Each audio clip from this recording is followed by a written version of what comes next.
Hola rosaleños, les doy la bienvenida a este nuevo capítulo de Identidad Rosaleña. Poco a poco estamos descubriendo las distintas instituciones, entidades intermedias que hacen de este espacio realmente el proyecto que tanto esperamos. Así que espero que puedas compartir esta jornada.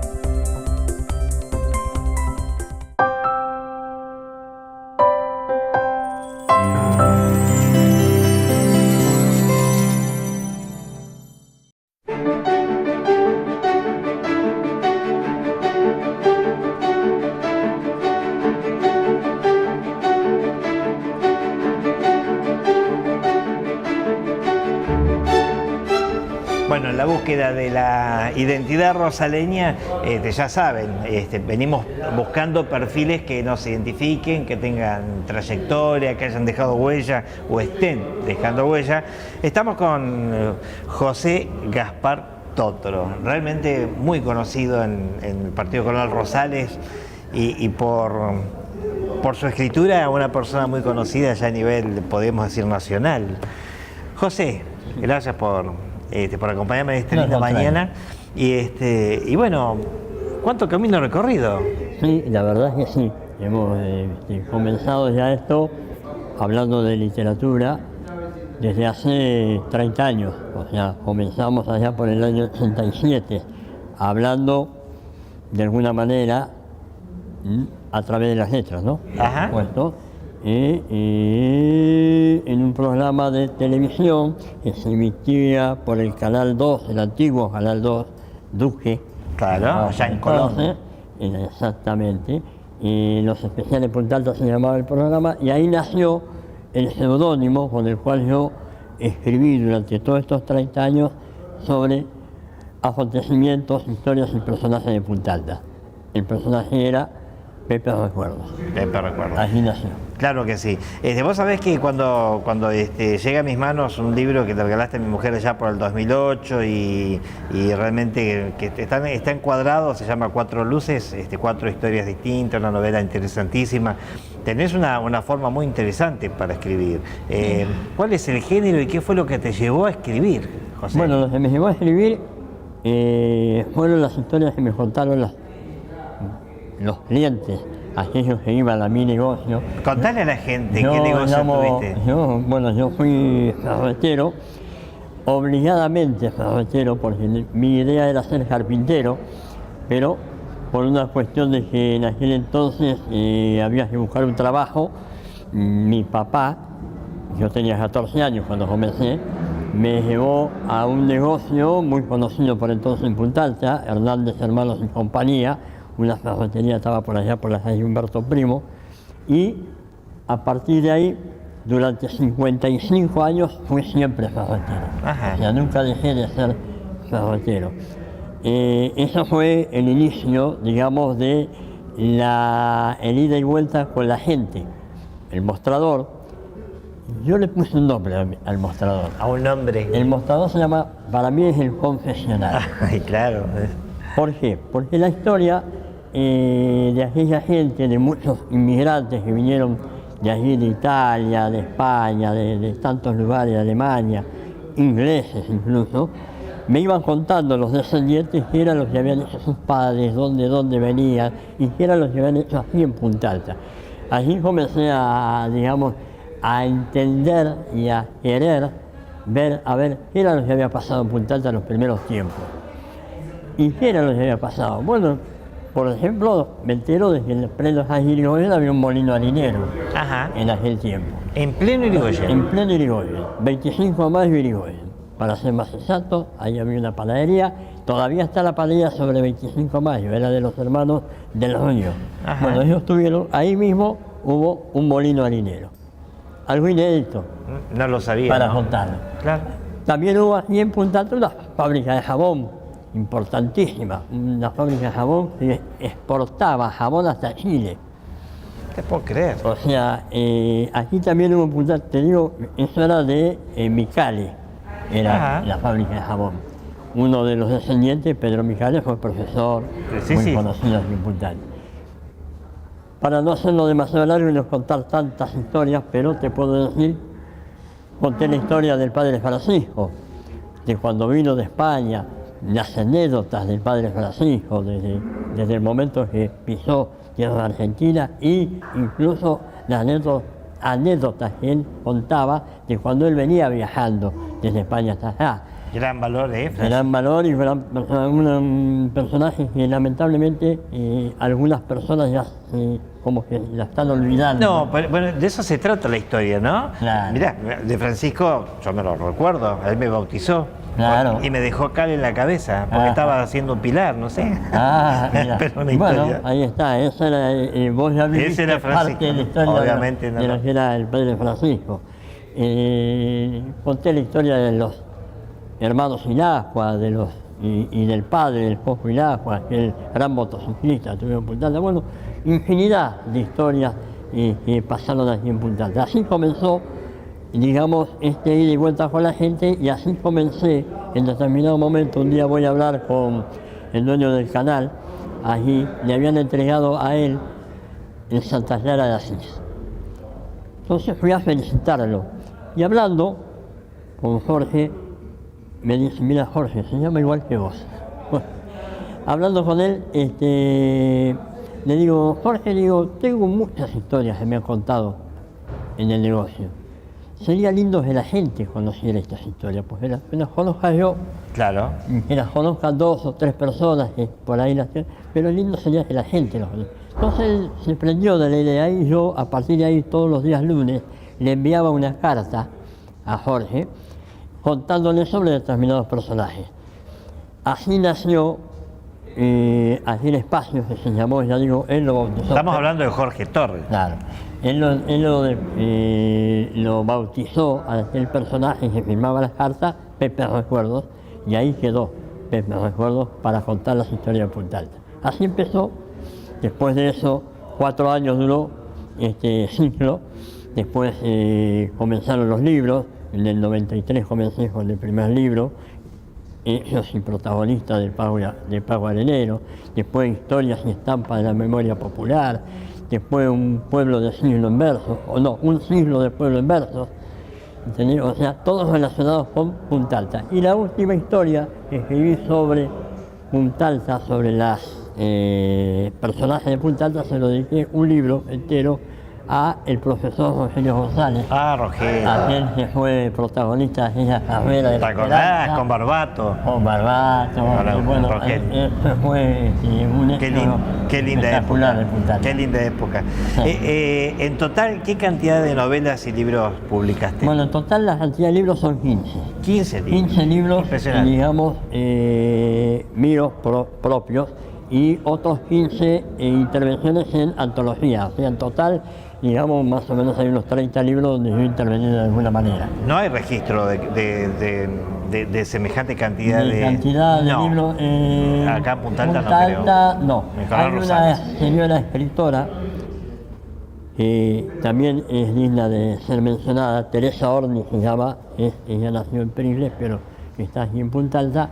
Ella ha escrito 14 libros. Está bien, Claro, pero de todas, es de una todas buena- maneras lo tuyo realmente Claro. es importantísimo. Lo mío es una colaboración. Primero es una pasión, convengamos que es una pasión. A mí me apasiona escribir.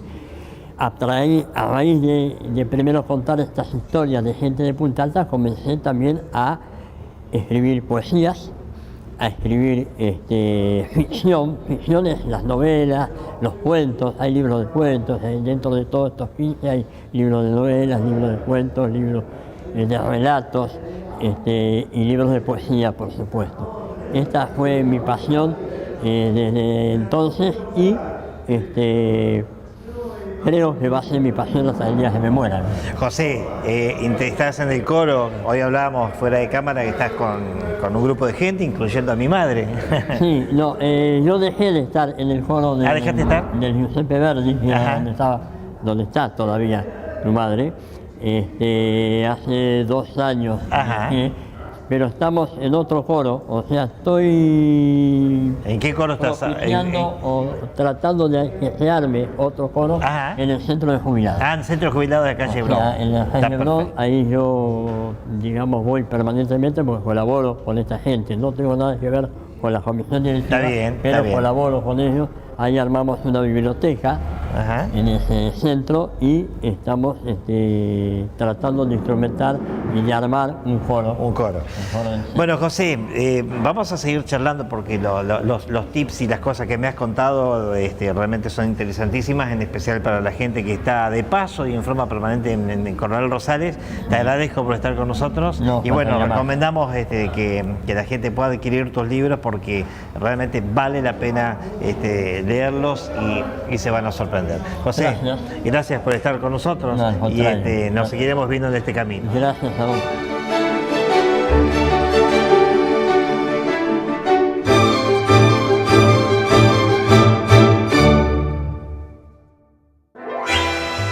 Auspicia este programa Honorable Consejo Deliberante de Coronel Rosales, trabajando por el desarrollo y el crecimiento de todos los rosaleños.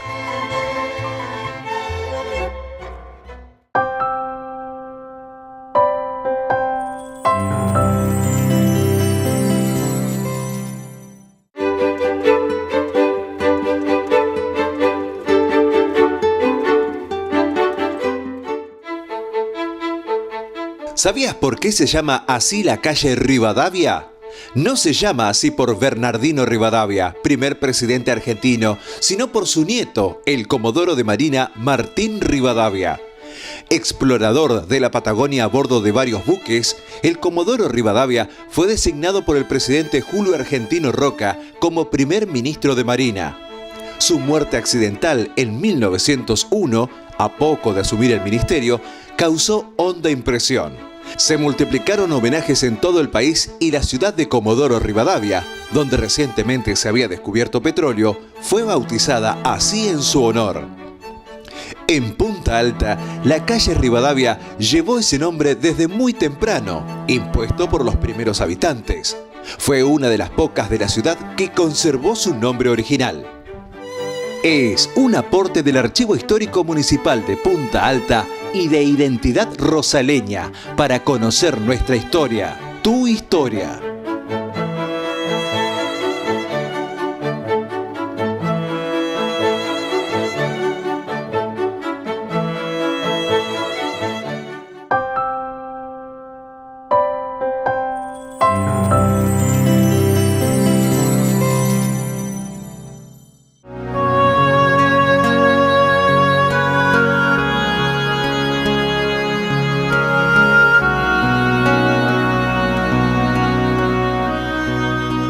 Bueno, Graciela, gracias por acompañarnos en una visita a un sitio tan especial para todos los rosaleños como es el cementerio de la ciudad de Punta Alta.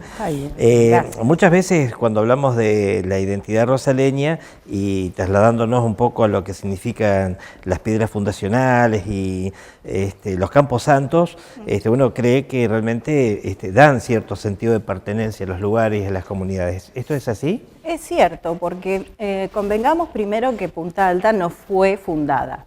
Es una ciudad que creció de manera espontánea. Asimismo, el hecho de que vos planteás de que los cementerios dan cierto arraigo de la sociedad al lugar, es cierto. Nosotros tenemos una cultura muy generalizada de la muerte o de la vida después de la muerte, y esto ayuda. Ajá.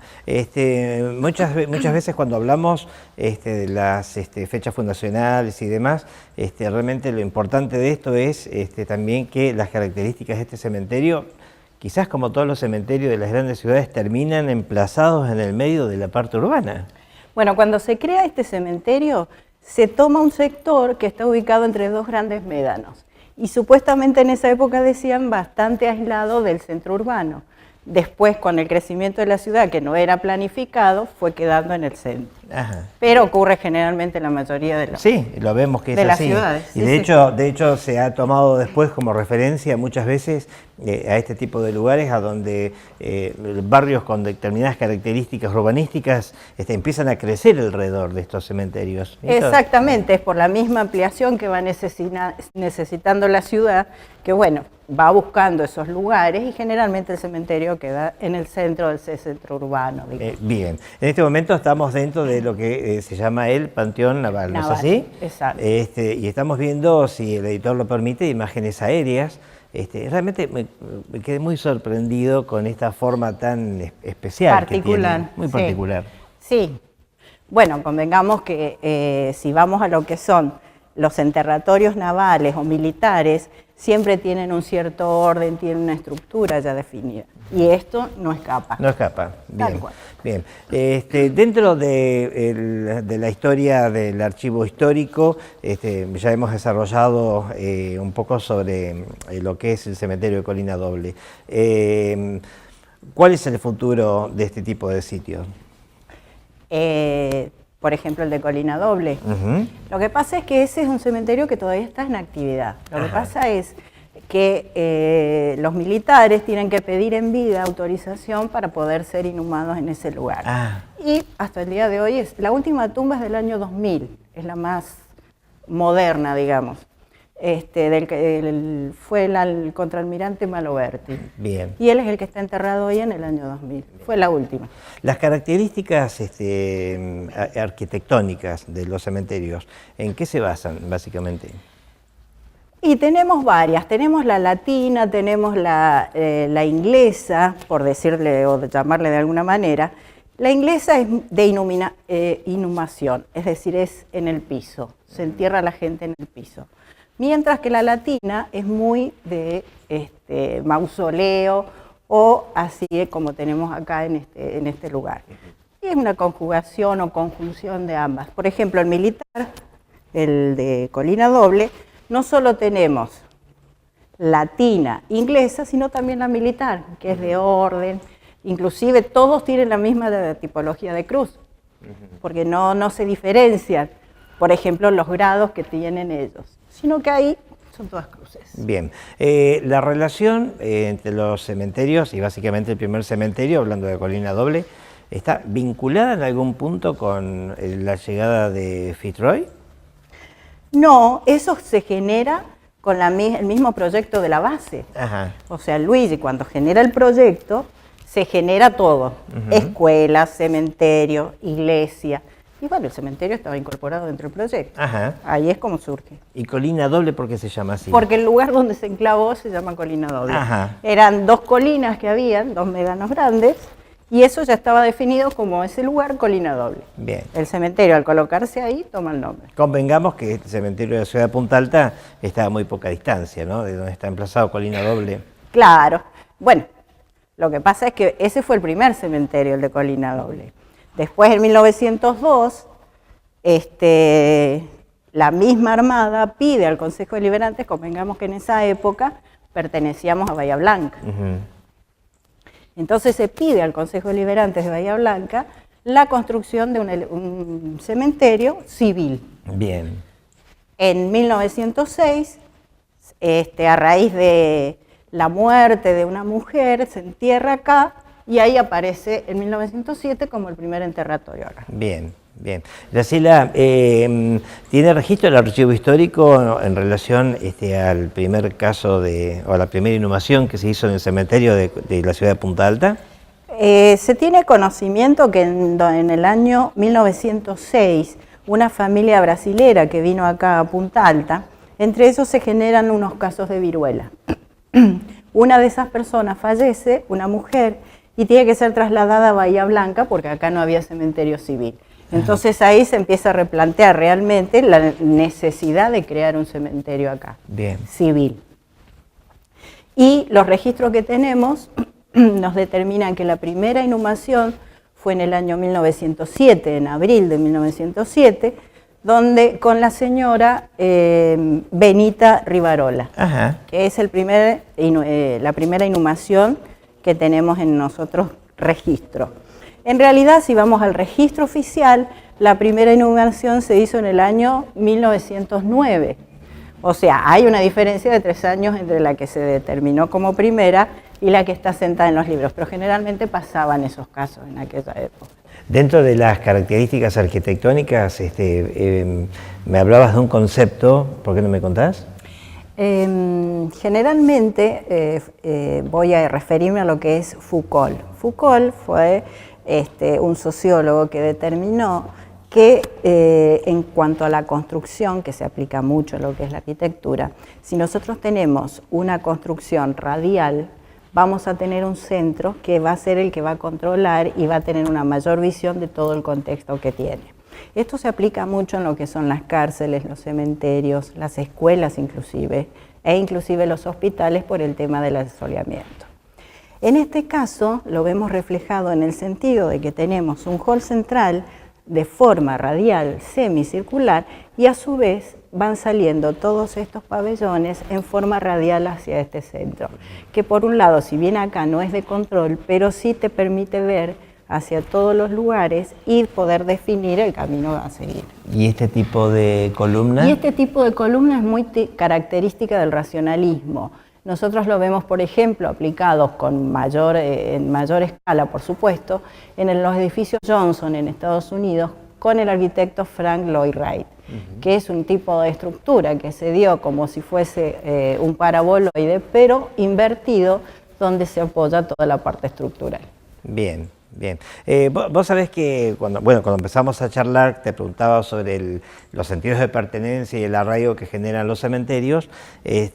Vos sabés que yo soy amante de Pehuenco, una localidad que está dentro del partido Coronel Rosales, pero a 70 kilómetros. Una comunidad con más de 700 habitantes, a donde, bueno, no hay un camposanto.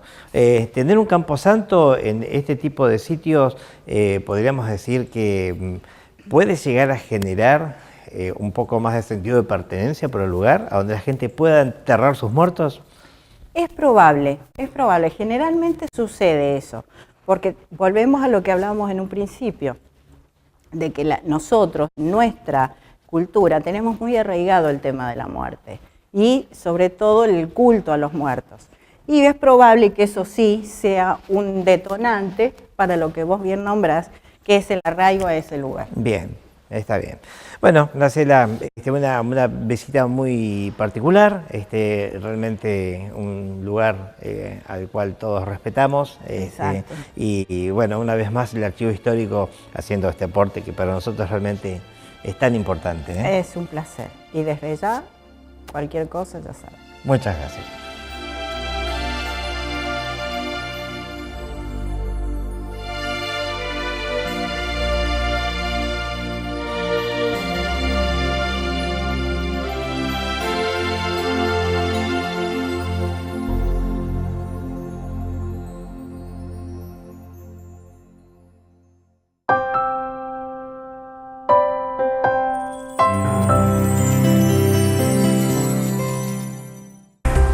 Y de esta manera llegamos al final de este capítulo de Identidad Rosaleña, a donde vamos descubriendo, como te dije al principio del programa, que los objetivos los estamos desarrollando de acuerdo a lo que habíamos programado. Recuerden comunicarse con nosotros a través de nuestro email, identidadrosaleña@gmail.com.